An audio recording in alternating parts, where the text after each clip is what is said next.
Aos queridos amigos da Casa Espírita Caminho da Luz, meu nome é José Carlos e a convite da nossa querida irmã de Ideal Espírita, Margarete, aqui estamos para realizar uma singela preleção com o tema O Consolador Prometido.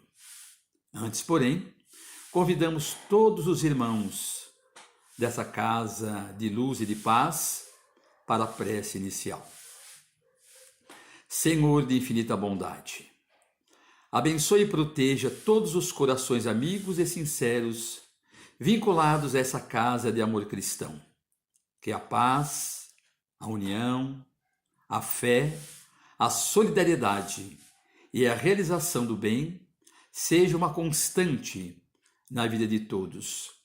Que Jesus nos inspire e que os nossos ouvintes sejam abençoados por nossa Mãe Maria Santíssima.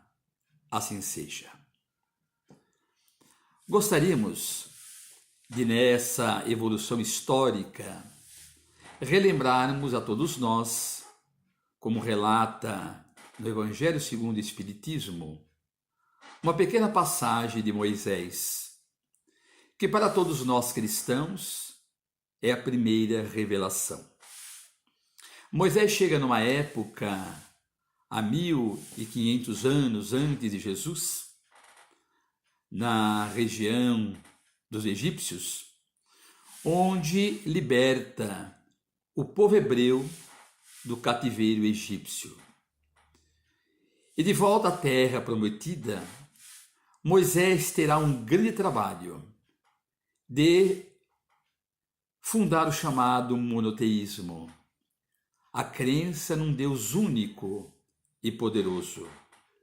Naquela época, era natural que Moisés mostrasse um Deus enérgico, Deus dos exércitos, Deus até de uma certa forma vingativo, porque o povo daquela época, ainda de uma forma primitiva quanto às questões religiosas, necessitava de mostrar esse Deus.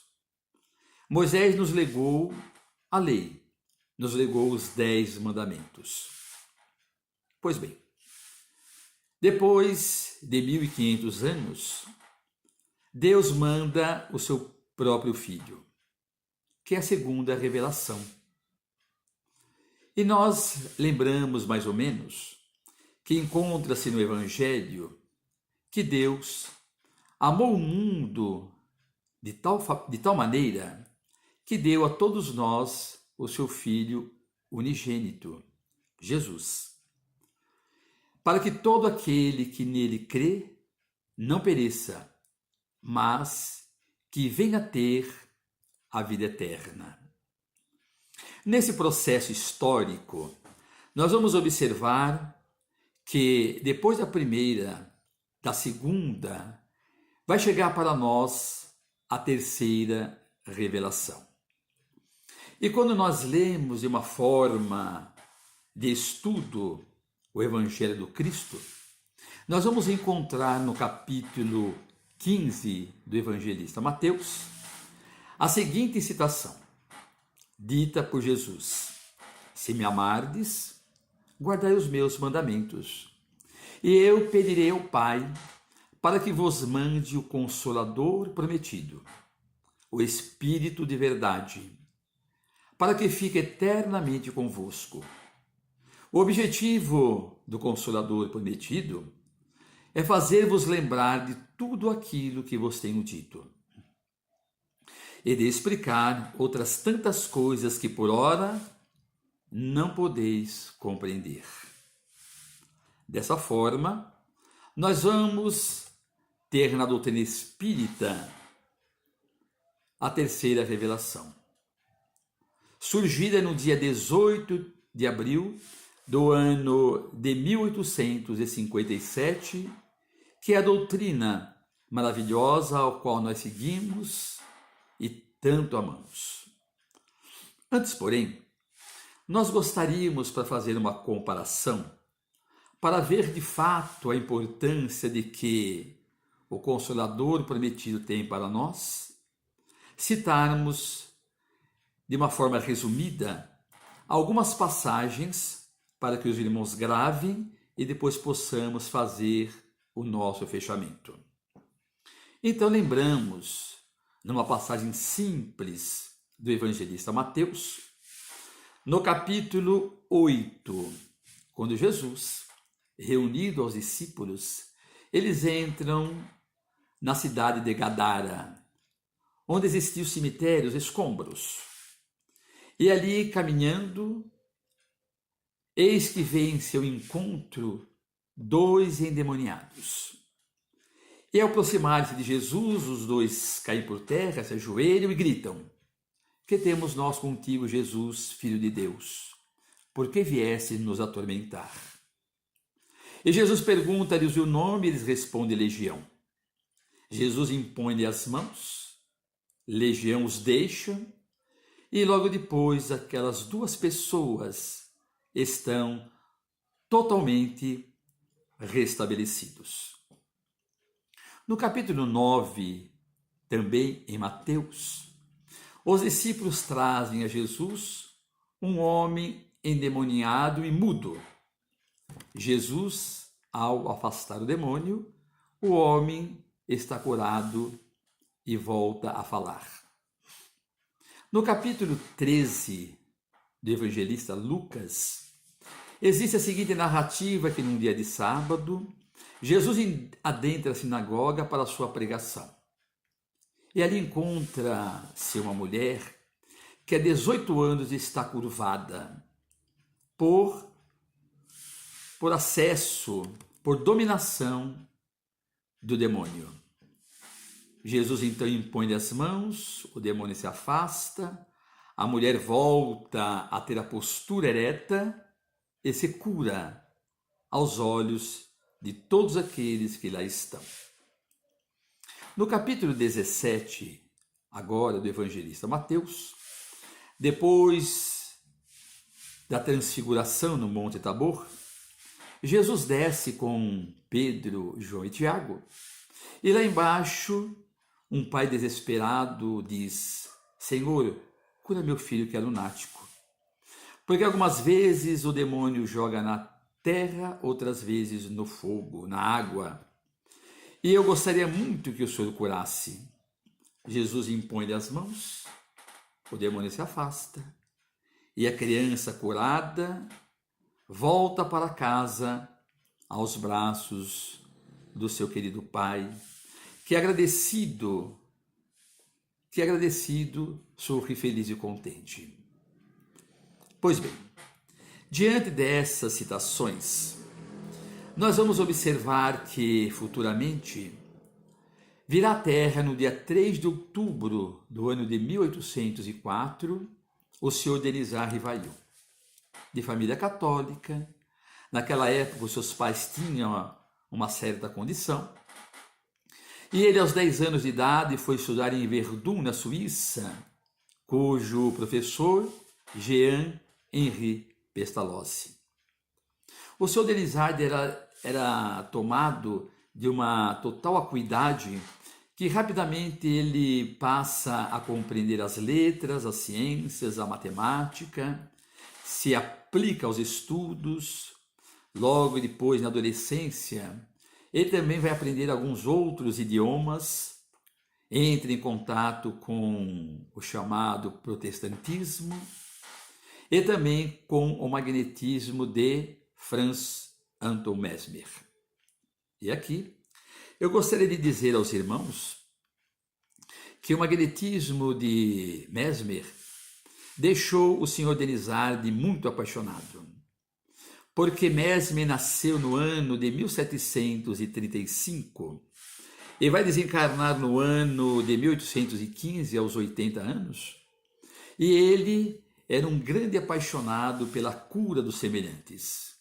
Percebe que não existia o espiritismo, mas ele afirmava que todos nós temos o poder de curar.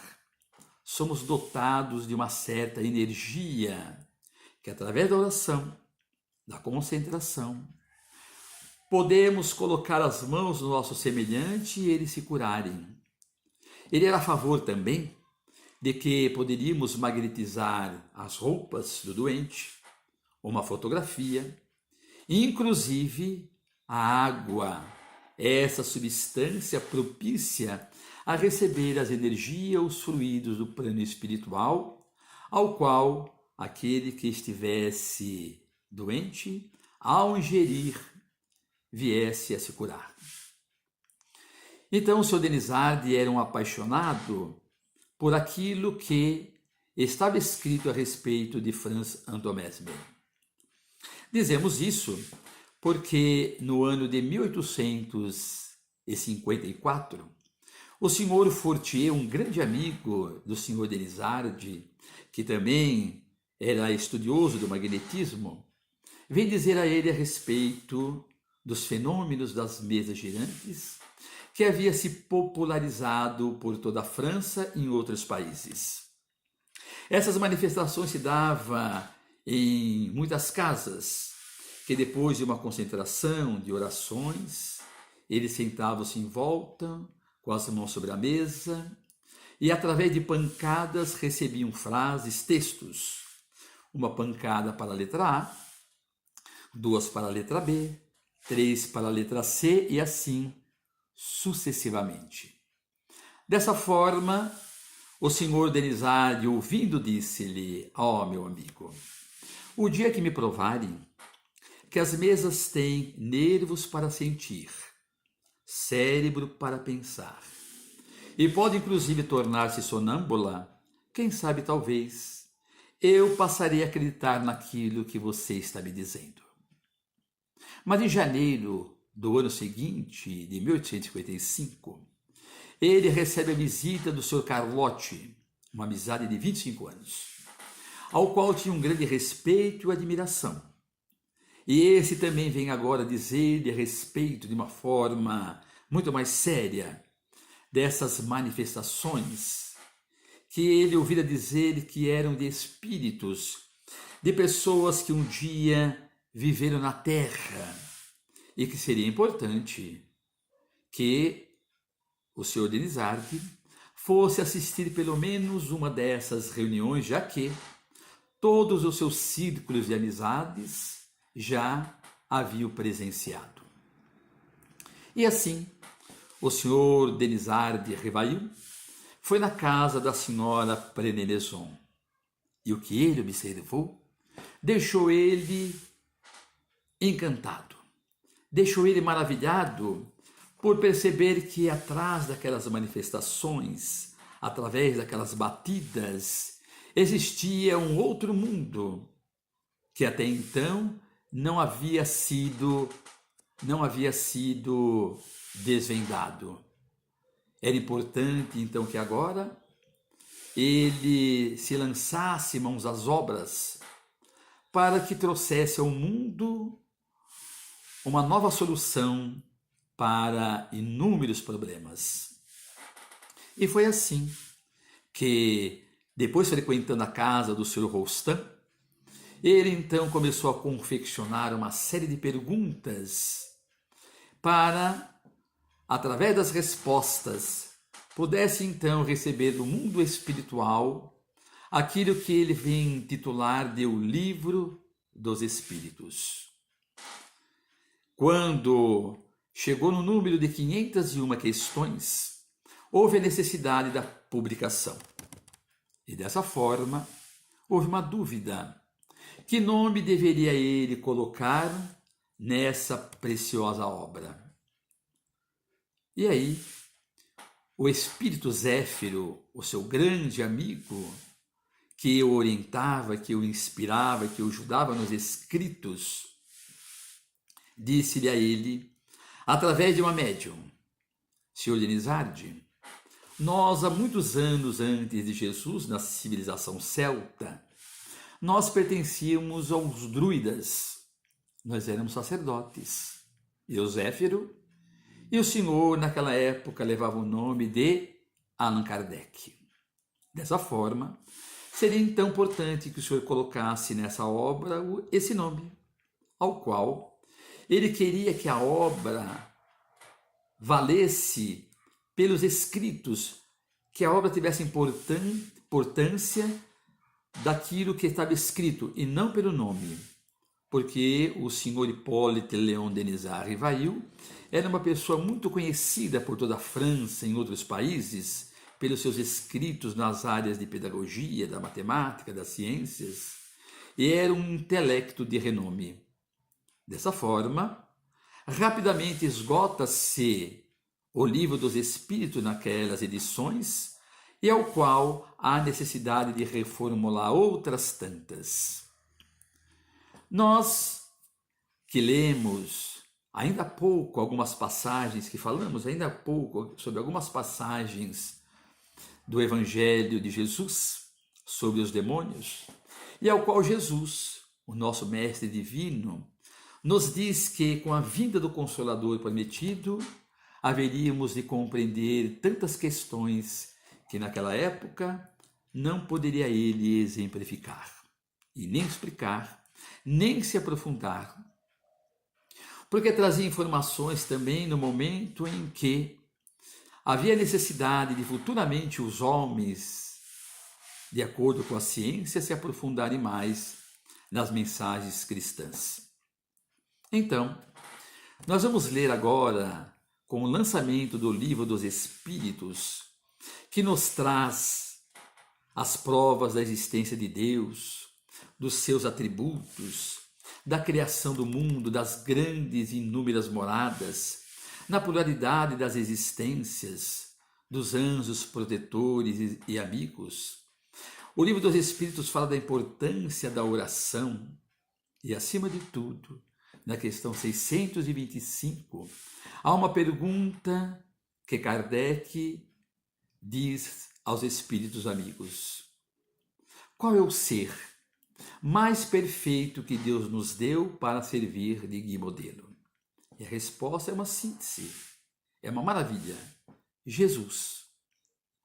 Jesus nos traz mensagens profundas, tão apropriadas ao nosso íntimo, ao qual é tão simples, mas nós não conseguimos ainda interiorizar e colocar em prática. Porque Moisés nos trouxe o Decálogo, os 10 mandamentos, outras tantas alternativas, e no entanto Jesus não veio trazer, não veio ser contra nada, e veio dizer assim: um novo mandamento vos dou, amar a Deus sobre todas as coisas e ao próximo como a si mesmo. Dessa forma, são passados tantos séculos e ainda nos encontramos com muita dificuldade de colocar em prática e de realizar. Pois bem, nas questões 128 a 131, no Livro dos Espíritos, há uma questão que Kardec pergunta às entidades amigas: existe anjos e demônios? Existem os demônios? E os espíritos respondem: se existisse o demônio, seria a criação de Deus. E Deus seria justo e bom, criando seres eternamente voltados para o mal, para se eternizar nessa maldade nos infernos? Não, de forma nenhuma existem os demônios. Céu e inferno é uma condição íntima de cada um de nós. A palavra daimon, demônio, vem do grego e quer dizer gênio, que naquela época subtendia-se gênio bom ou gênio mau. Na verdade, numa síntese, daimon quer dizer seres incorpóreos, denominados bons ou maus. A questão de daimon, nessa nossa época, de ter somente essa característica de mal, foi dado pelo clero, pelas igrejas modernas. Dessa forma, nós vamos ver que os demônios nada mais são do que obsessores, daqueles que muito aqui sofreram, padeceram, e ao desencarnarem, ao estarem no mundo espiritual, não conseguiram perdoar. E aí eles partem para a desforra, para a vingança.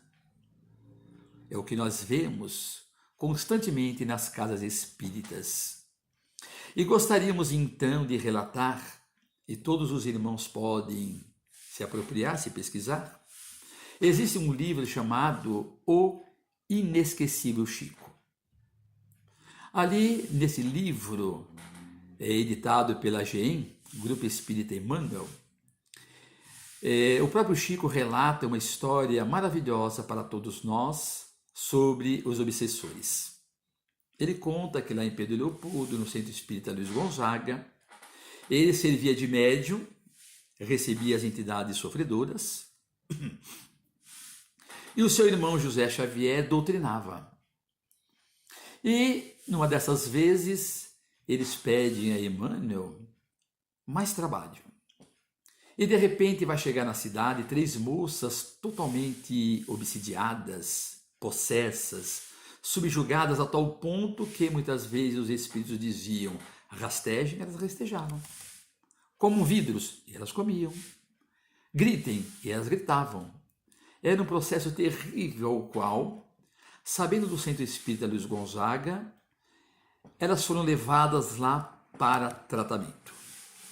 E dessa forma, Chico Xavier recebia aquelas entidades que estavam obsidiando aquelas moças. Os meses foram passando, até que uma se tornou praticamente irredutível. E numa certa feita, diante das orações, do carinho, do amor de todos, ela disse mais ou menos assim: até então, eu não acreditava em Deus. Até então, eu não acreditava que alguém pudesse fazer o bem. Mas vocês me mostraram que é possível. Olha, uma questão importante.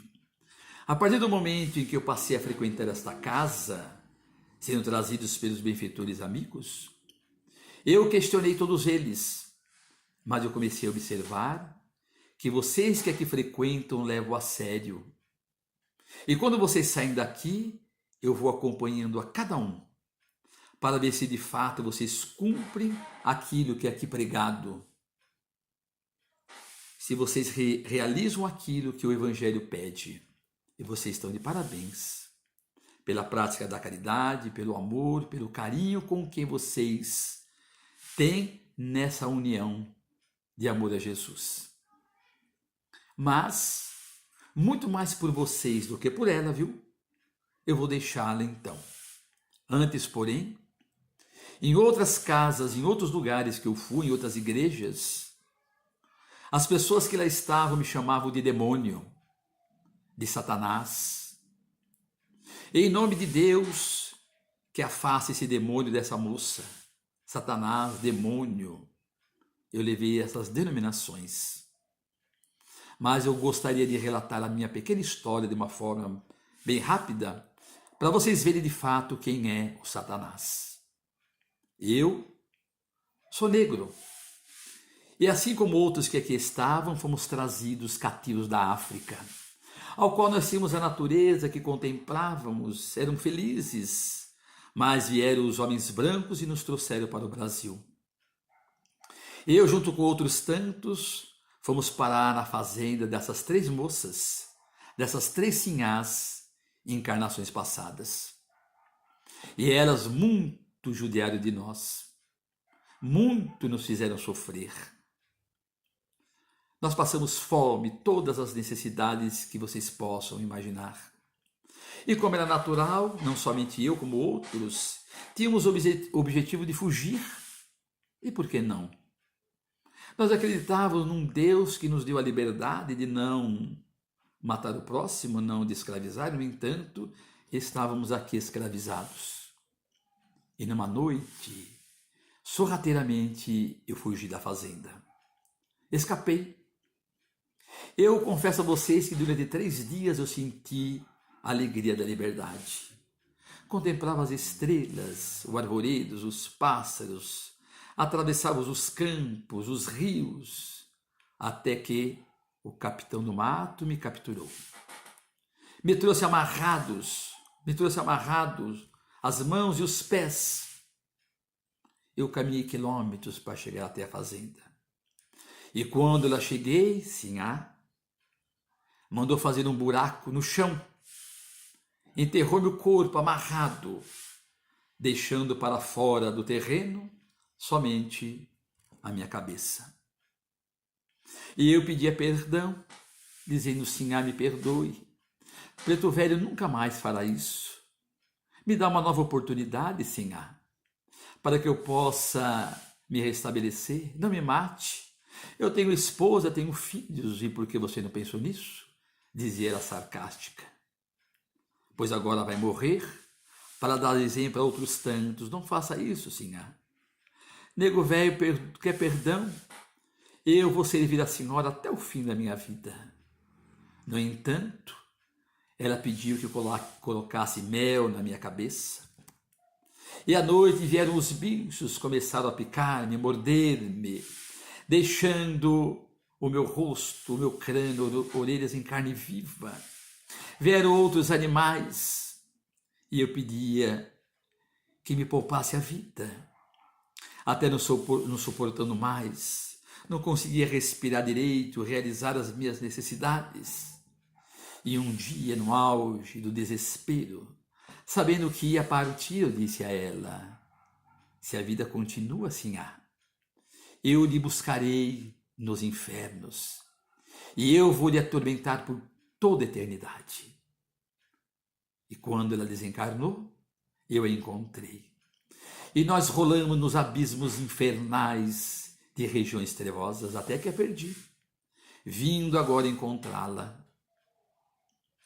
Então, eu aprendi aqui a amar a Deus, a ver no próximo um semelhante. Deixo a ela seguir o seu próprio destino. E foi-se embora. No dia seguinte, José Xavier não foi no centro espírita, nem na semana seguinte, ficando 3 semanas até que o Chico foi na casa dele e disse: ô meu irmão, precisamos tanto de você no Luiz Gonzaga. O que aconteceu? Ah, Chico, me desculpe, mas eu tomei partido do obsessor. Eu vi que de fato o demônio era aquela moça. Pois você acha? Quanta maldade ela fez àquele negro? E Chico humildemente disse: ah, meu filho, é assim mesmo. Nós veremos outros tantos casos relativos a isso.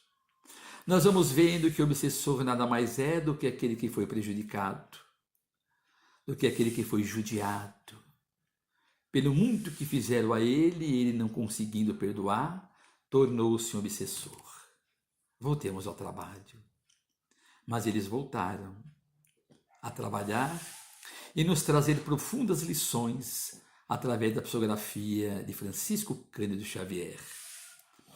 Tanto é verdade que nós vamos encontrar num livro, Crônicas de Além-Túmulo, de Humberto de Campos, que foi psicografado no dia 25/6/1937, uma mensagem maravilhosa que todos nós que somos espíritas deveríamos ler e nos aprofundar.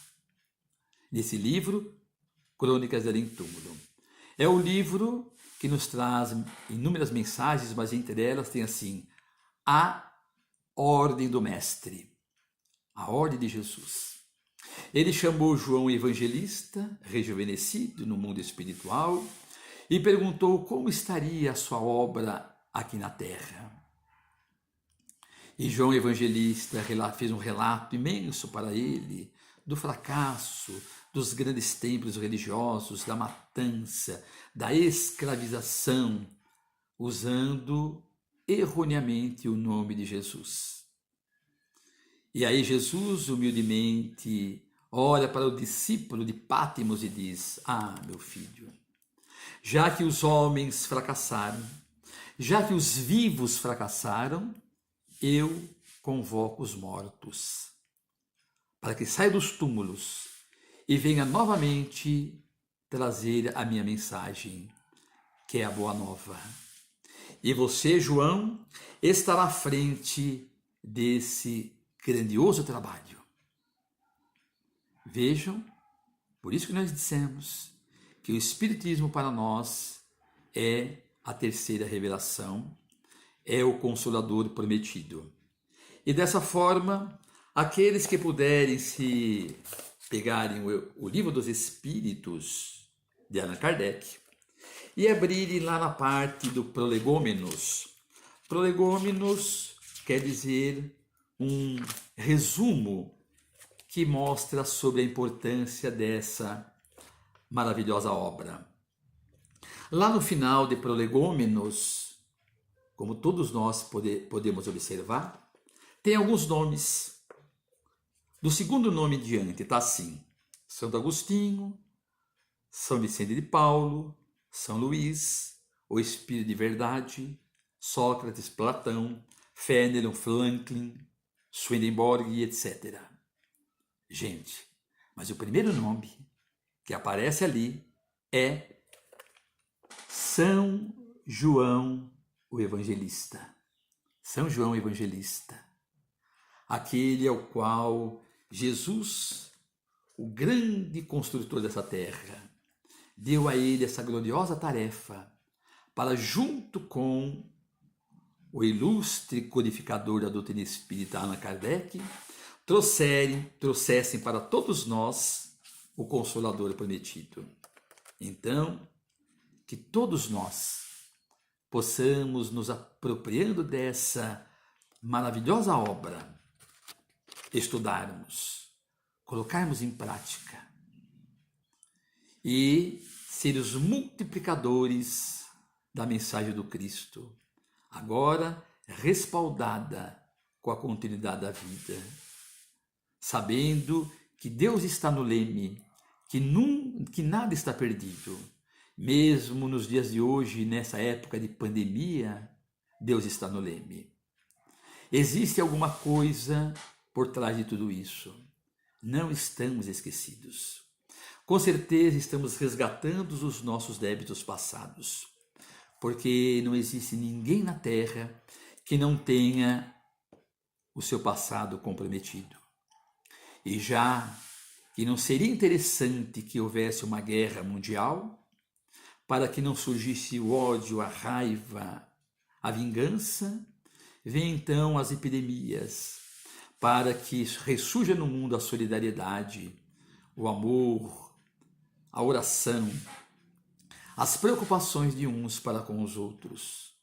Então, gostaríamos de convidar a todos para as nossas vibrações, de uma forma especial, a todos aqueles que passam por essa terrível provação de doenças, internações, mortes, devido ao novo coronavírus. Que Deus tenha misericórdia de todos os seus filhos, todos nós, que trazemos na alma o comprometimento e os desregramentos das vidas passadas.